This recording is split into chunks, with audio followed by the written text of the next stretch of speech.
Welcome to the What Anyone Can Do podcast with Leo Batari and me, Randy Cantrell.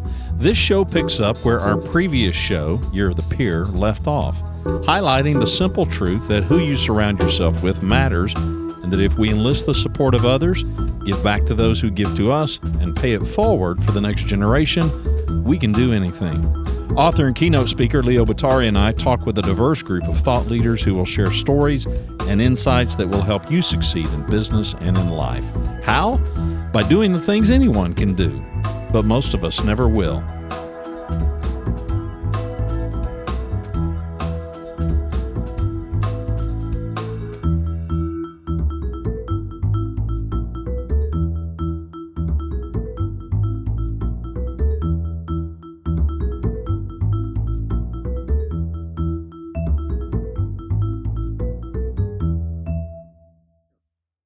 Welcome back to another episode of What Anyone Can Do, the podcast.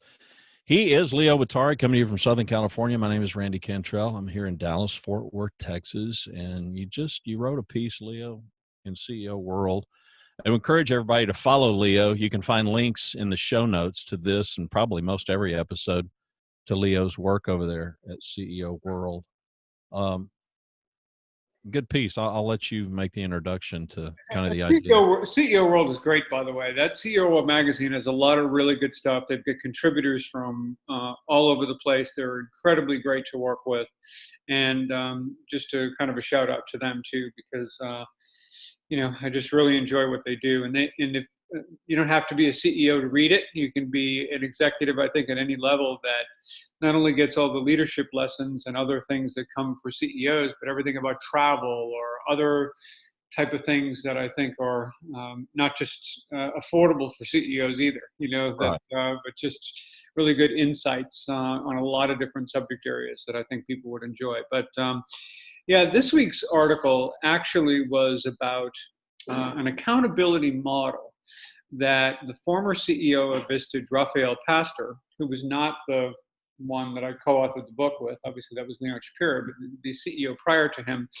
And I worked with Rafael for a number of years. Wonderful guy.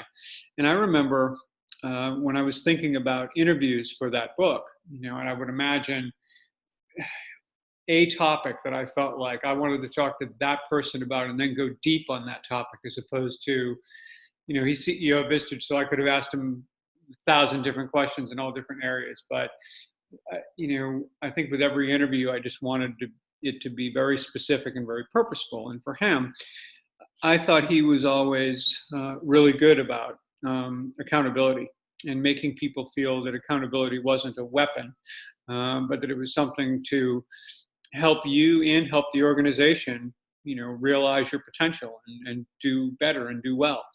So when I asked him about CEO peer groups when we were writing The Power of Peers, and I asked him about accountability, I wanted him to think about why would anyone want to, especially a CEO, right, who has accountability 6 ways to Sunday, right, want to invite more accountability in their life. Like, what does that look like? Why would anyone want to do that? And, so I kind of prepped him a little bit with that. But when we got together, he actually brought a little model that he created that I was really just impressed. Obviously, I knew he could do something like that. That wasn't really the issue. But the fact that he did, that he really spent time and he was very thoughtful about it and really went through. And what I felt from The Power of Peers, when you consider all of the subjects that are covered in this idea about how and why these peer groups for CEOs and business leaders work so well, I always felt that one of the, for lack of a better way to express this, kind of under talked about portions of that book was the model that he created. So I wanted to bring that forward in the CEO World article because I felt that that was a good venue for it, and certainly I think the right audience. And the model was really based on this idea that a CEO has 3 levels of accountability that are already kind of foisted on them, right? One of them he referred to as enforced accountability. This is your board of directors, for example, that you may report to as one example of that, where you're agreeing on all kinds of things with regard to metrics and goals and what the future is going to look like. And you are expected to deliver on that from a body that has governance over you effectively. The second one, he regarded it as expectant. He was looking for, Raphael loves alliteration, so he's looking for all these E words, Right. So the idea of expectant or expected accountability, which is, I would give an example of that being like your employees. You make a certain promise to your employees about what they're going to deliver, what you're going to deliver for them, what they're going to be paid, and how you're going to develop them and work with them, and all of that. And that is very much an audience that not only, most people think that all the employees are just accountable to the CEO, but the CEO, in many respects, obviously feels very accountable, to the employees to meet promises that he or she has for them. The third one he described I thought was kind of funny. He referred to this as elusive, and this was customers. He always felt like customers can be a bit fickle. One minute you've got the solution that everyone loves, next minute your competitor comes up with a little something, and boom, they're off your plan or your product onto something else. And that this idea of being accountable to your customers really involved staying in close touch and really having your finger on the pulse of what the needs and wants were there, so that you were constantly delivering on your promise to them as a company.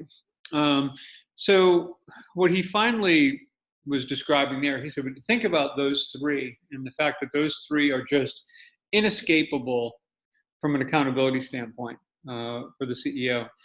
But when you look at what he described as empathetic accountability, that in effect is where you go and you sit with other CEOs who know exactly what it's like to sit in that chair and have to make decisions that have the whole organization in consideration, right? It's not just from a marketing perspective or legal or HR or whatever, but considering all aspects of doing what's right for the organization and keeping it healthy and growing and moving forward.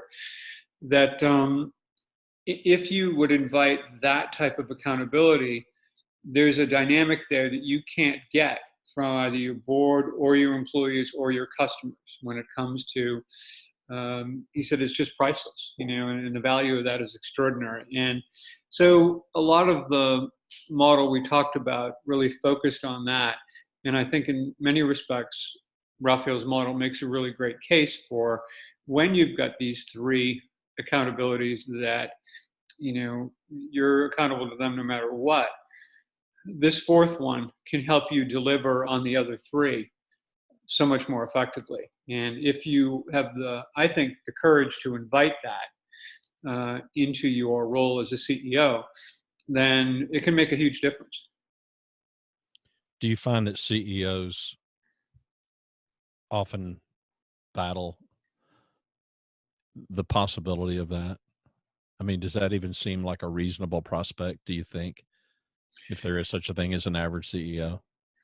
Well, I know that when you look at the number of CEOs that participate in groups like the ones we're talking about, it's minuscule.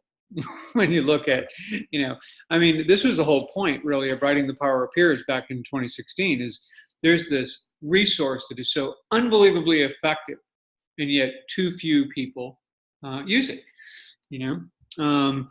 The idea of sitting in front of another group of CEOs and in a confidential setting, even in a confidential setting, being in a situation where you may have to admit you don't know everything, or you've got problems you need help with, or something like that, that you can't go to your board with oftentimes, or you can't go to your employees with, or whatever.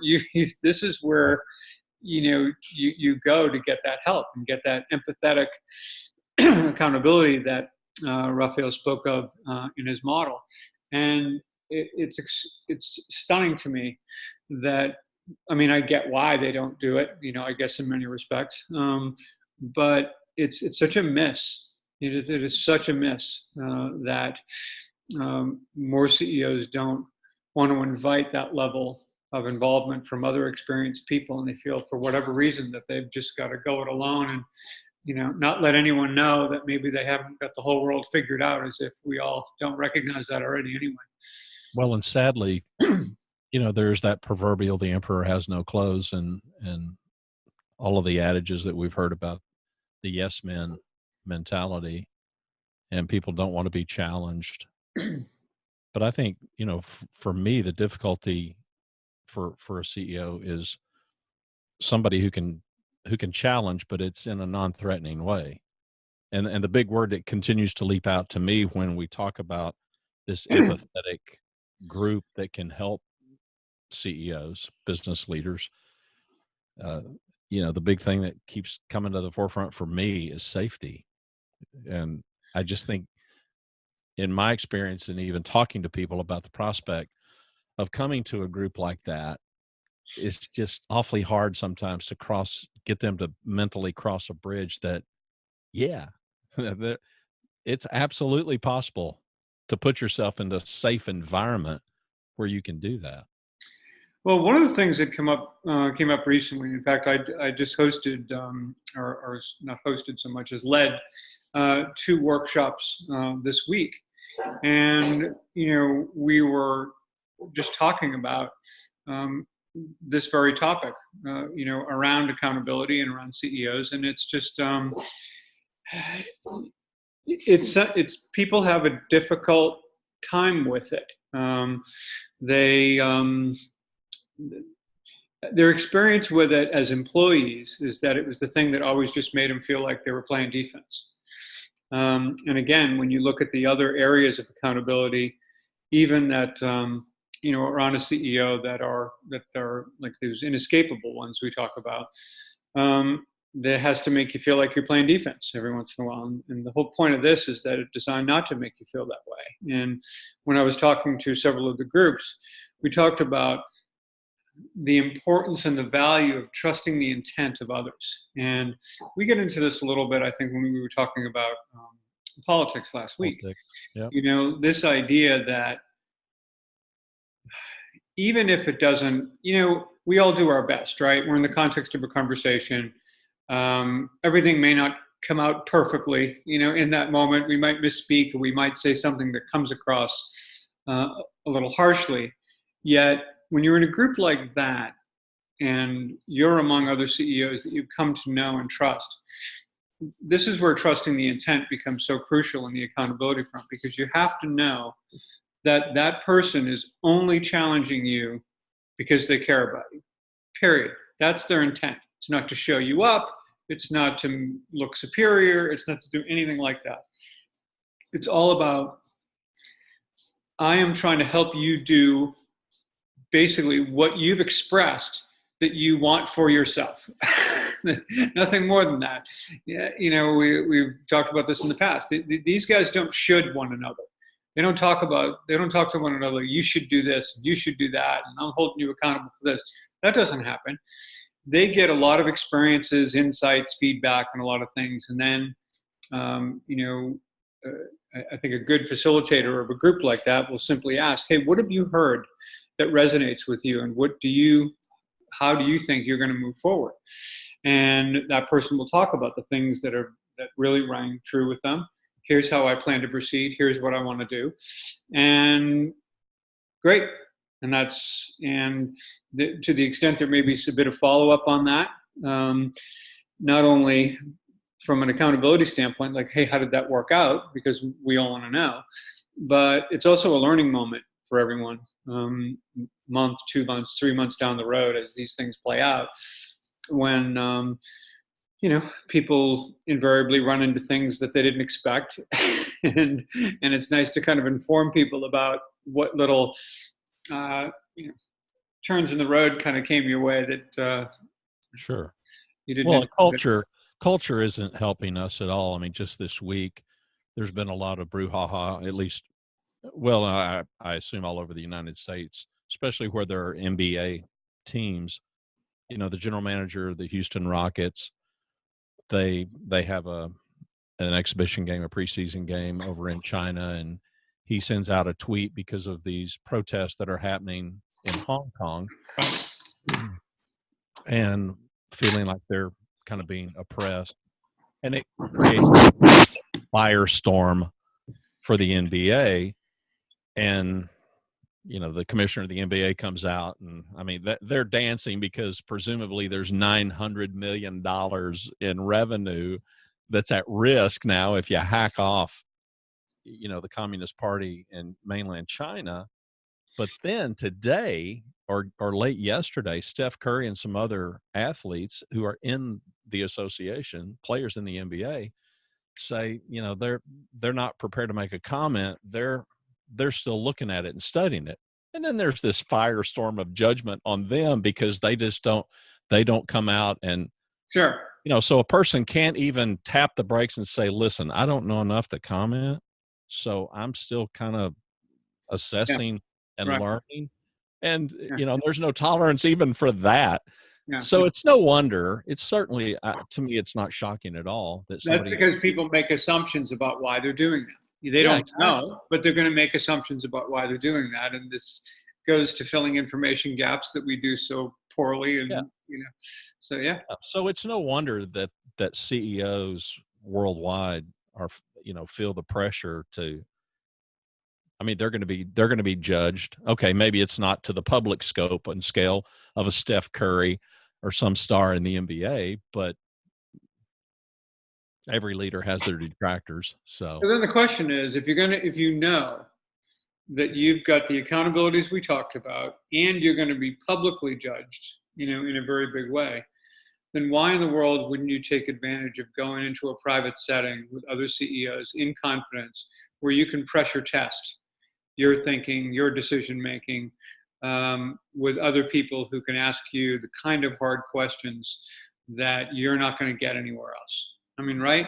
I mean, just, so that's what kind of eludes me in terms of why, when you're running a company and when you want to grow it, that you wouldn't absolutely be sign me up for that. Yeah, I mean, who better to dry run something past than other CEOs who. I think what's interesting is people. I don't think, and I think for a lot of people in terms of joining a group, being part of a group, because it's not I hire a consulting firm, they give me a report. It's not like I hire a coach where we develop a development plan for us and we do whatever. It's not like going to Harvard Business School or Stanford for executive education programs where you actually get a credential along with learning, with other CEOs in that piece of it. So when there's no credential and when there are not some of these other things that are clear cut, what you're basically stuck with saying to someone is, we need you to go in a room, depending on who's running the peer group you're talking about, from 4 to 8 hours on a given day once a month or so. And you guys are just going to talk about stuff. Right. I mean, really, that, and the CEO's like, okay, really? Yeah. And by the way, if there's, pick a number, 8, 12, 15, 16, people in the group, all right, how much time are we going to be getting to talk about me? That doesn't feel right. There's any number of things that call into question for them the value proposition, yet at the same time, it is one of those things that you really have to say to someone, you need to really participate in one time to understand what the experience is all about.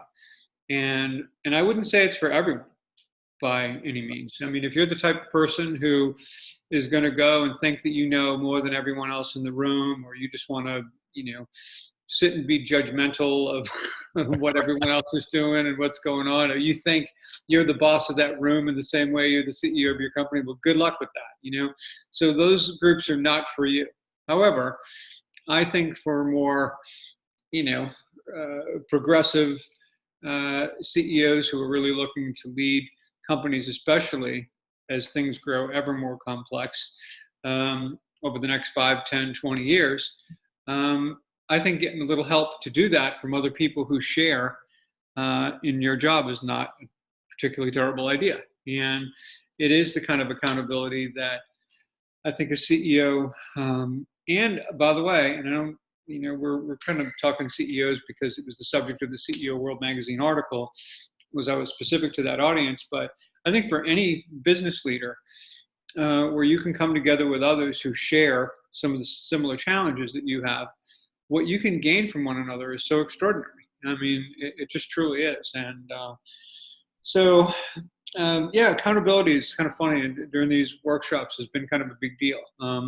Not only was it talked about in terms of accountability relating to, okay, did I do what I said I wanted to do for myself type of stuff, and following up with the group and doing that.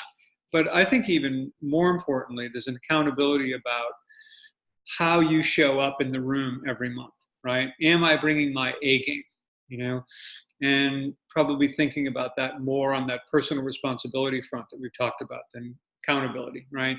Yeah. But that being prepared, showing up, being engaged, being there to learn, not to judge, exhibiting the kind of behaviors that make you the very best individual member you can be, knowing that everyone else around that table is given that very same effort. And when you've got, like I said, 8, 12, 16, members in a room, you're going to get that ROI as many-fold as there are bodies there, because that's kind of how that delivers. And I do think it takes a lot of courage to do it.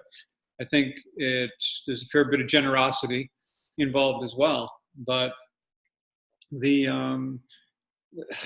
benefits and the outcomes are just so extraordinary. And so, like I said, when I go back to the Power of Peers, the whole reason we wrote that book was really to create a narrative around that, to talk about peer advantage, to talk about how when we are more selective, strategic, and structured with regard to how we engage others, some amazing things can happen. And I thought that the model that Raphael contributed to that book got less attention than it should have. Yeah. And so that was kind of the subject of the article, and why I wanted to spend more time with us today kind of chatting about that, because I think it gets to the heart of what the value proposition is all about, and maybe something that if a CEO is listening to this today, or has senior leaders in their company who, for themselves and for some of their top people, to really think about becoming, part of a group where they can engage others. And really, I think the learning is extraordinary, and how it helps in terms of company performance is even that much better. Well, I think everybody's got some example, probably multiple examples in their life where it really paid off for them. I mean, so you've written 2 books. And so if we go back to the latest book, What Anyone Can Do, if you're like most authors, and, I went through journalism school, so I know enough about it to know the power, let's say, of just a deadline, and people to help you hit the marks that you have to hit. I haven't written a book yet and may never, but that those kind of things that bring that book to fruition is a real high degree of accountability that is absolutely to your favor. And I'm thinking of friends that I've known who've lost a lot of weight and who went to some place that had some type of a peer group reinforcement thing. And the longer they kept the weight off, they knew the odds were that they could keep it off. And after 2 years, I mean, they're in, they're in, because they've seen the power of it. And I'm supposing that most all of us have got stories like that. So it seems to me that at some level we get it, we understand it. I don't quite understand fully the reticence, to have it when it's absolutely to, as you said, it's to our favor. It's to I think the weight example is a really good one. So I would say if I were to go back, it's been a while now, but if I were to go back 5 years, I was probably 20 or 25 pounds heavier than I am now. I knew it at the time. I didn't like it. I was upset about it, every day. I didn't do anything about it. And it's funny how, I don't know what the psychology around this is, because it wasn't like anything drastically changed or there was some event or anything like that. But the bottom line was, there was one day where I just woke up and I said, starting today, we're going to start doing something about this. And so, and that's what I did. And it was just kind of a daily thing, and a daily thing that I've ever since paid attention to. And, I took the time and gradually and patiently, I like to think, lost, the weight. And I don't expect, quite frankly, to ever put it back on, because first of all, I know how difficult it is to take it off to begin with. But now I really pay attention to it, and I pay attention, to, what I eat and what I'm doing and my activity levels and all those kinds of things. And because I know I feel that much better, I feel more confident. I feel, everything feels better for me, I would say, Right. And I think we all have these things for ourselves. But my point really was, one minute I was doing nothing about it and was somehow just, happy with the misery of it or something. I don't know. And then until I wasn't, and I don't know quite what tripped that, or, but I think there's got to be a point in time, if you look at like John Kotter stuff, and he talks about sense of urgency and crisis and how we respond to different things, when we're not necessarily inspired to do so, but when we're motivated to do so. But I don't know that was the case for me, and I don't think it has to be. I've never believed it has to be the case for anyone, whether they're thinking of joining a peer group or they're thinking of just taking on any goal that we've talked about. I mean, what anyone can do is very much all about that, right? I mean, right. It's the recognition that and this is why I think the CEO peer group thing works so well, because you're going to take something that privately is a problem. Now I'm going to make it public. Then I'm going to enlist the support of others to help me rectify that. And when I do that, I will do those small little things over time that anyone can do. And next thing you know, whether it's losing the weight or whatever it happens to be, you will get there if you do one step at a time and you have a support system around you to help you make that happen. I don't think running a company is much different, in that regard. I mean, I think having that support and having that little level of accountability and that little level of personal pride to say, I don't want to be known for, I don't want to fail at this. Why? There's no need for me to fail at this, and you've mentioned before the value in many of the meetings where you have witnessed it firsthand, not just the pressure testing of an idea, but the scenario, running through possible scenarios that a CEO may not be facing today, but very possibly could be facing down the road. And to be able to go through those exercises, that's worth the price of admission. Yeah, I asked him to keep lists of what if questions. Yeah. Like, what if I were disrupted by an unlikely competitor? What if my biggest competitor was bought by a multinational corporation? Is that good for me, bad for me? What if I lost my CFO tomorrow? And what is that? Right. How do you prepare for those things, number one? But that if that's an issue for me, everything I just brought up is an issue for everybody around that table. So imagine being able to have a conversation where we either openly and work that topic together, or I come and say, hey, if I lost my CFO tomorrow, here's how I'm prepared for that event. Now, all of you, tell me, what am I missing? What am I leaving out here? What am I not thinking about? And they will fill in those blanks for you, because that's what people who bring different perspectives to the table are really, really good at. I just think that kind of thing is invaluable. Yeah, I do too. It was a good article. We're going to link people up to it in the show notes and to other pieces that Leo has written. And yeah, highly recommend that you check out not just Leo stuff, but all the stuff that's over there at CEO World. LeoBottary.com is the website, LeoBottary.com. And you can keep abreast of everything that's happening in Leo's world. Any parting and shots? And you can get the link to join Randy's group. Yeah, there's that. There's that. Yeah. We're talking about joining groups, take this as your message to say, you know what? I think I'm going to give that a try. I think I need to send Randy an email or give him a call and need to get rolling with that. So yeah, and mine, I'm just aimed at SMB owners. So if you are a U.S. based, and the only reason I'm biased for U.S. based is I don't want to deal with a bunch of time zones other than the U.S. time zones. But any SMB owners, you can check it out at thepeeradvantage.com.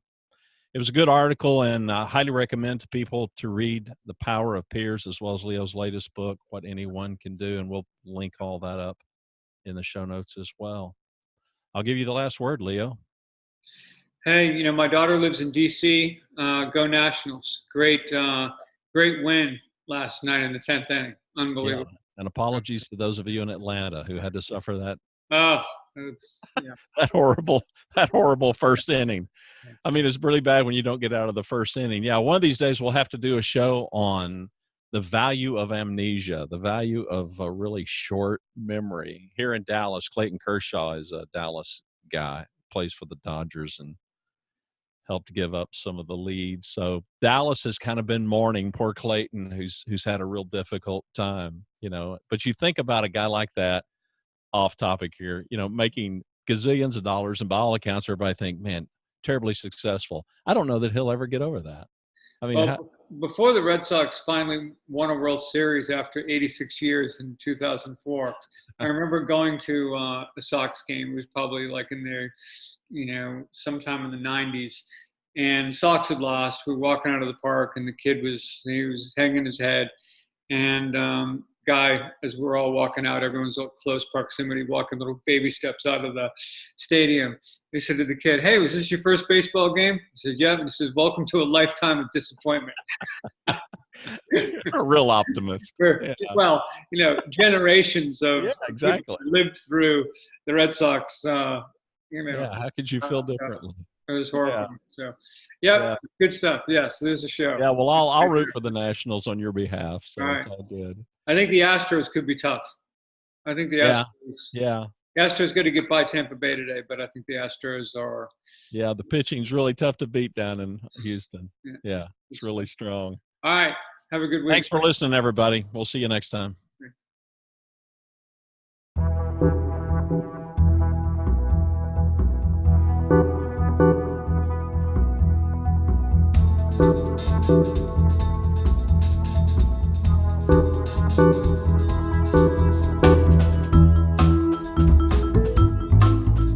To learn more about our show and what we do, to submit questions to us, and to subscribe to What Anyone Can Do podcast, please visit our website, whatanyonecando.com. What Anyone Can Do podcast is hosted by Leo Batari and me, Randy Cantrell. Music provided by Kevin MacLeod is Vibe Ace, licensed under Creative Commons by Attribution 3.0 license. Thanks for watching or listening.